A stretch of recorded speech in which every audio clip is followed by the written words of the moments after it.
poon, ikaw ang pag-asa, ang salita mo'y ligaya, pag-asa ko sa tuwina.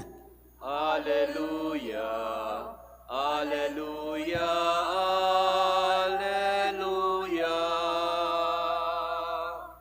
Alleluia, Alleluia, Alleluia, Alleluia.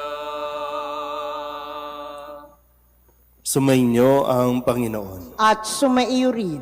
Ang mabuting balita ng Panginoon ayon kay San Mateo. Papuri sa iyo, Panginoon.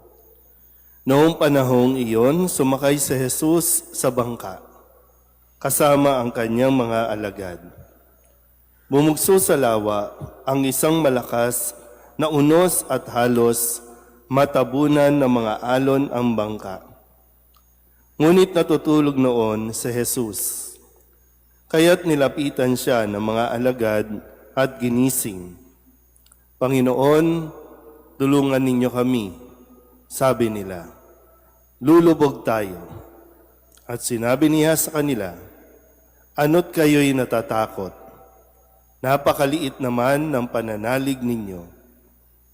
Bumangon siya, sinaway ang hangin at ang dagat, at tumahimik ang mga ito.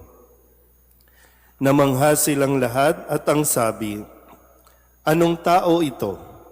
Kahit ang hangin at ang dagat ay tumatalima sa kanya.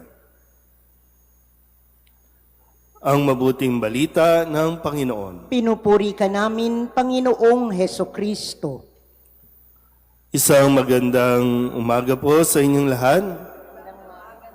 Ngayon po ay Martes ng ika-13 linggo sa karaniwang panahon. At muli sa araw na ito, tayo ay pinapaalalahanan ng pagkakaroon ng pananalig sa ating Panginoong Hesukristo, lalo tigit sa mga panahon na tayo po ay nakakaranas ng problema o pagsubok, at ang hinihiling lang sa atin ni Kristo, ang sinasabi niya, huwag tayong matakot kasi kasama naman natin si Kristo.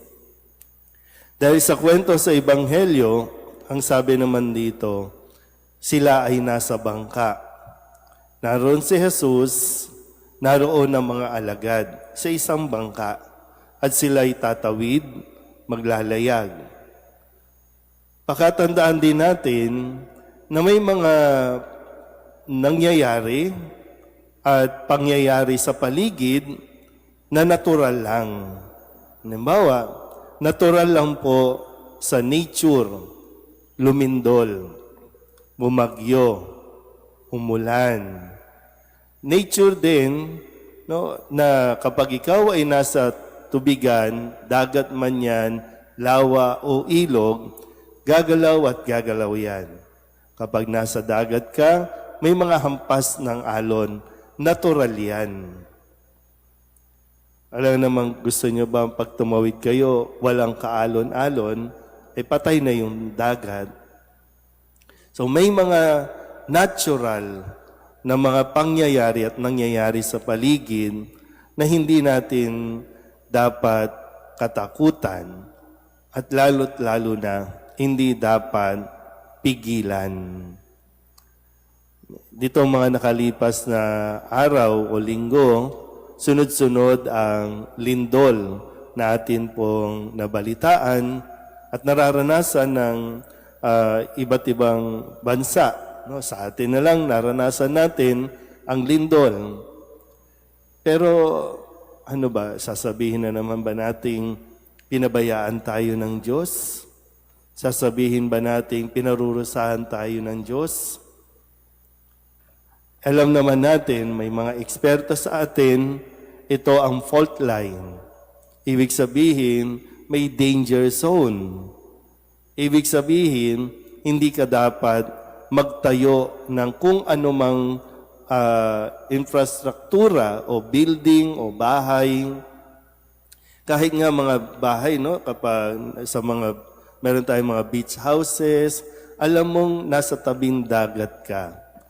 Alam mong hahampas ang alon nag-high tide, naglo-low tide. Tapos kapag bumagyo, nahampas ang bahay ninyo, sasabihin ninyo, pinaparusahan tayo ng Diyos. At maganda rin na mapagnilayan natin. No?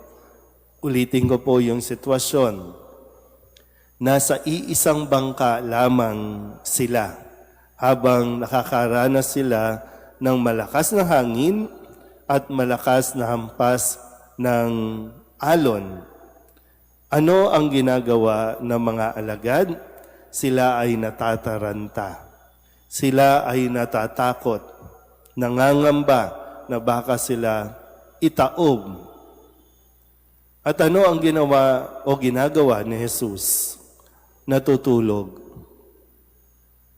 Kaya ko po sinabi yung kanina, dahil may mga pangyayari nga sa buhay natin, maging sa paligid natin, yung natural way, hindi natin yan mapipigilan. At may mga problema na daraan, at ano ang kailangan? Minsan ang nakakatulong lang naman yung matulog ka lang. Itulog mo muna. Kasi hindi mo masosolve yung problema. Gaya na sabi ko, minsan hindi talaga siya problema. Iniisip lang natin siya na problema. Tayo ang nagpapa-aggravate, tayo ang nagpapalala ng isang sitwasyon na hindi naman dapat problema, pero dahil nga nangangamba tayo, mas inuuna nating mataranta kaysa ang manahimik at magdasal sa Diyos. May naitutulong ba kung hindi ka natutulog? May naitutulong ba sa problema kung isip ka ng isip at kinabukasan, mainit ang ulo mo, kinabukasan, high blood ka na, kinabukasan, may sakit ka na? Muli, no? May mga nangyayari sa ating paligid, nahayaan mo lang. Ang kailangan mo lang gawin, matulog ka rin. At pag meron ka ng sapat na lakas, magdasal ka kapag naliwanagan na ang iyong isipan, kausapin mo ang Diyos. At ang Diyos ang bahala sa lahat. Walang imposible sa Diyos. Dahil maging ang hangin, maging ang alon, kaya niyang utusan. Ang problema natin, wala pa yan sa kalingkingan. Ang problema natin, walang-wala yan kapag nagsalita si Jesus. Amen?